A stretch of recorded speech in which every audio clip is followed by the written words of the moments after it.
Hi, it's Elle. Today we're going to talk about all the books I read for Black History Month in February. Every February, as I said, I like to celebrate Black History Month by reading books by Black authors. So in the month of February, I read When No One Is Watching by Alyssa Cole, The Nickel Boys by Colson Whitehead, Bluebird by Attica Locke, Behold the Dreamers by Imbolo Mbue, The 12 Tribes of Hattie by Ayana Mathis, Forest of 1,000 Demons by Fagunwa, Black Boy by Richard Wright, and then I'm currently in the middle of Black Futures and Ring Shout by Djeli Clark. So I'm not going to talk about all of these because this would be way too long. So if you want to hear my thoughts on these other books, I will link my story graph down below where you can see all of my thoughts on all of the books I read because I don't talk about all of them on this channel and in these videos. So let's get into it. So the first one I want to talk about is When No One Is Watching by Alyssa Cole. I listened to this on audio, and it is a gentrification thriller that takes place in Brooklyn. And I really liked this one. It has been kind of all over BookTube, all over the bookish internet, and people have had very different reactions to it. And honestly, of all the thrillers I've read, this is one of my favorites. I think what I liked about it is it took the concept of a thriller, which in itself is tackling maybe the eerier parts of society, and then it took the thriller through and looked at an issue in society through the lens of a thriller. So it hyperbolized things that gentrification does, but then it also brought to life some things that actually do happen when places get gentrified. I thought the narration was really well done. I blew through this. I read it in maybe a day and a half, or listened to the audio in about a day and a half. What else do I want to say about it? I liked the protagonist. I liked that there was depth to her story. I liked that there was a secondary protagonist. I can't remember his name. A white man who moves into the community. And my only qualms with it were what a lot of people say, the pacing is a little off. I mean, a lot of stuff happens at the end. Like, you get a really interesting build-up where a lot of not super thrilling things are happening consistently at the beginning. There's some thrilling things that happen, or some really creepy things or horrific things that happen. There's like an Uber scene where I was like, I wish that what we find out in the end was, I wish that there were more sprinklings of that through the original part of the narrative, so that maybe I could have not figured it out, but it would have been less of a shock that it came to that conclusion.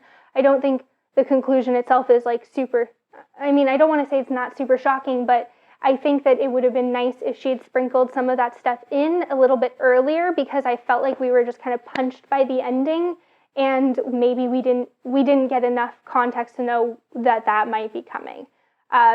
I didn't have as much of a problem with the pacing as a lot of other people, because I've read tons of thrillers like that where it's like nothing's happening and then the end happens and it's crazy. It's like tons of stuff happens. Like, you get this one major continuation scene. Like, one I can think of off of the top of my head is The Woman in the Window by A.J. Finn, which I actually didn't really like at all. But was it A.J. Finn? I don't know. I'll link it. Which I actually really didn't like at all, but that one got a bunch of hype, and it did the same thing where nothing was really happening, and then bam, you hit this climax and tons of stuff is going on. So yeah, I really liked it. I am interested. I haven't read any of Alyssa Cole's romance, so I'm interested to get into her romance, because the romance element in this thriller was well done. It was really well placed within the narrative. And I would really like her to do more thrillers, because I just thought it was a really cool take on the concept of doing something thrilling. Okay, the next one I want to talk about is The Nickel Boys by Colson Whitehead. This is the first Colson Whitehead I've read, and I really liked it. Editing L popping in. So I was reviewing my discussion on the Nickel Boys, and I couldn't really edit it in a way that it made sense. So I'm going to try to refilm it right now. So I guess what I wanted to say plot-wise is it follows a 17-year-old black boy in the Jim Crow South who gets arrested for something and then gets sent to the Nickel Academy, which is based off of a real place. And we follow him through very dark and depressing and horrid elements of living there and the suffocation of this place and just the feeling that he had no control over himself. And we follow him interacting with the other boys and making friends. And as far as the plot goes, that's really all I want to say. As far as the writing itself, Colson Whitehead's storytelling was just really well done. It was such a short book, and it was very concise, and it felt like no word was wasted.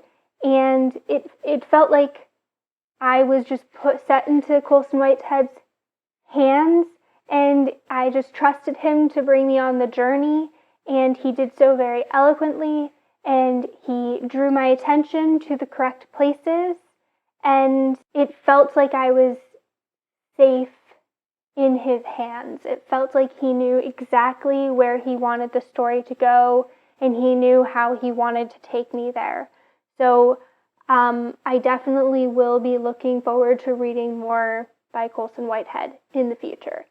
And let's see if I can make anything that came out of Pastel's mouth make sense. So we'll switch back to that. I mean, I don't know if I said this at the beginning, but with all of these books, check the story graph for the triggers. I'm not going to go into them, but most of these books have them. So just be mindful of that. And this one does as well. There's a lot of torture and just the conditions these kids lived through.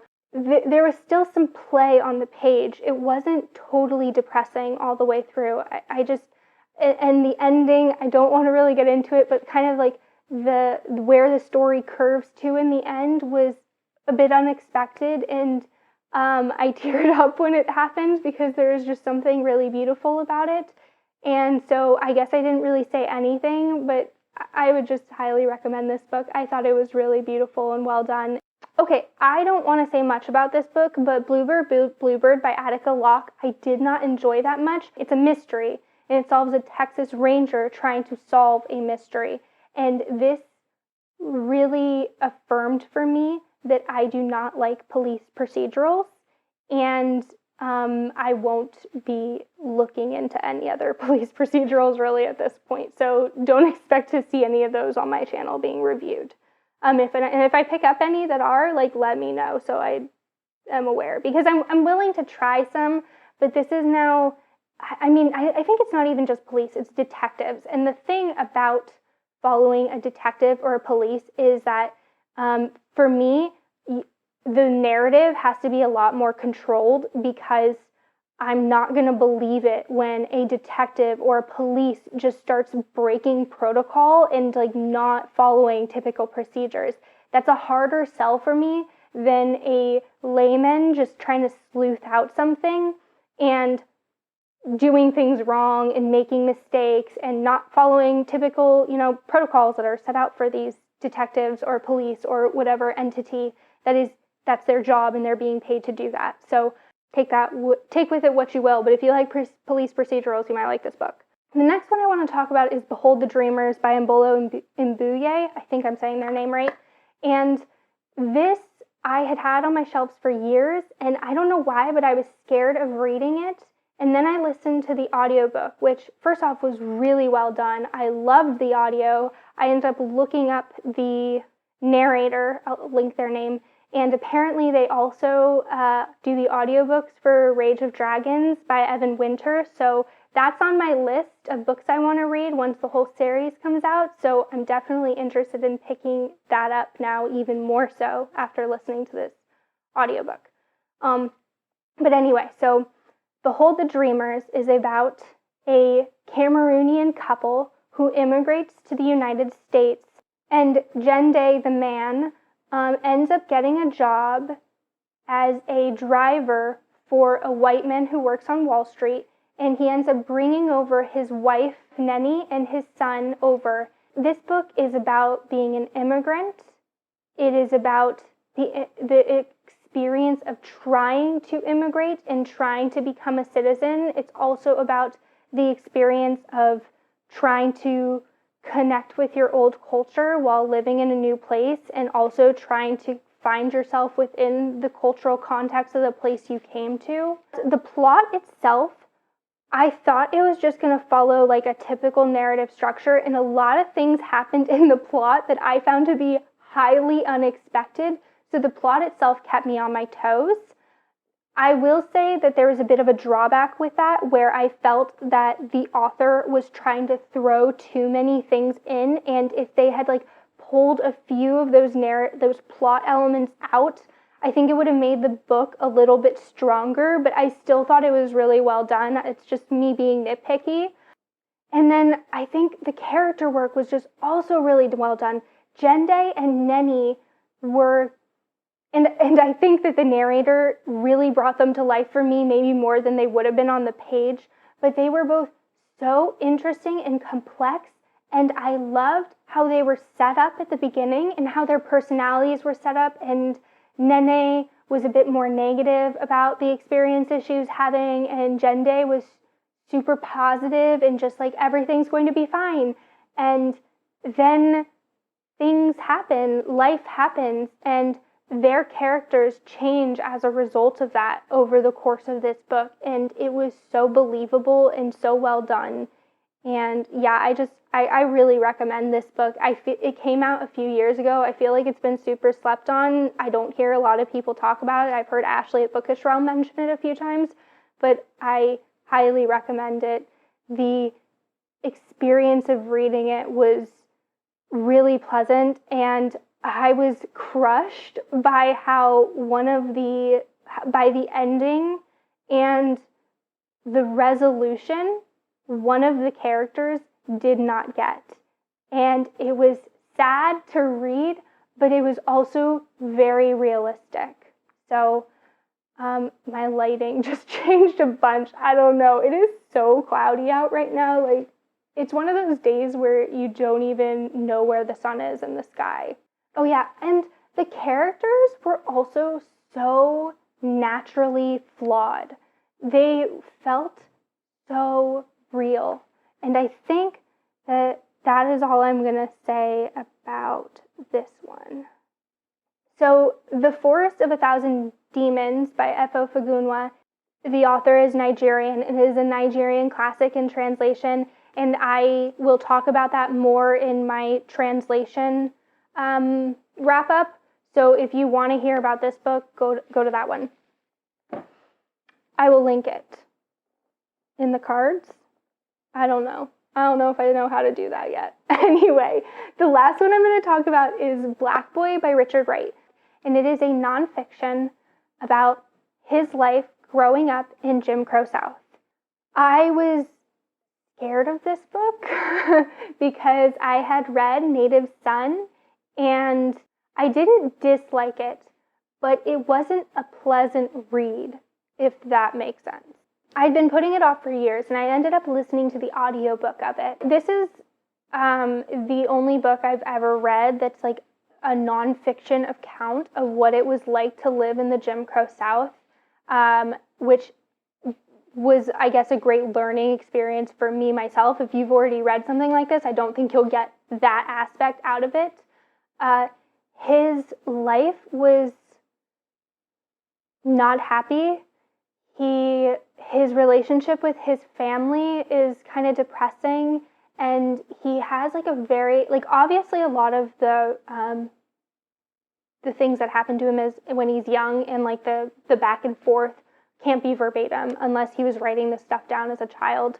But it was just really interesting, his perspective, because he wrote this as an adult, his perspective on himself as a child, and why he was acting the way he was, and why he was so silent, and talks about the jobs he was getting. And there's a lot of conversation about how he really learns about white people and to fear white people, and how he didn't learn at a young age how to interact with white society. And that caused him a lot of issues through his life because he was expected by white people to behave a certain way and he didn't. I wish that I had read this before I read Native Son, because he talks a lot about always writing and always wanting to be an author and just spending his days as a child writing. And it gave such an interesting perspective on his writing process and what drew him to writing and the types of things he liked to write about and the types of characters he liked to write about, and that he would interview people or observe people to try to write about different people from him and different thought processes. So it makes me want to go back and reread Native Son, knowing this context, and also read some of his other books. Like, this made me want to read more by him now that I have context of like what kind of author he was. Yeah, it also talks about his relationship with communism, which I was reading some reviews of some of his books after I finished this. I guess his writing changed quite a bit, where it was pro-communism at one point and then it became a bit anti-communism, and this provides context for why that was and his relationship with the Communist Party. And I had also never really read about someone's relationship with communism in those times, which was also very interesting. So I learned a lot from this, but I think that even if you have the context, you would learn just a lot about Richard Wright as a person. And if you're interested in his books, I would recommend reading it. So that is all I got for this video.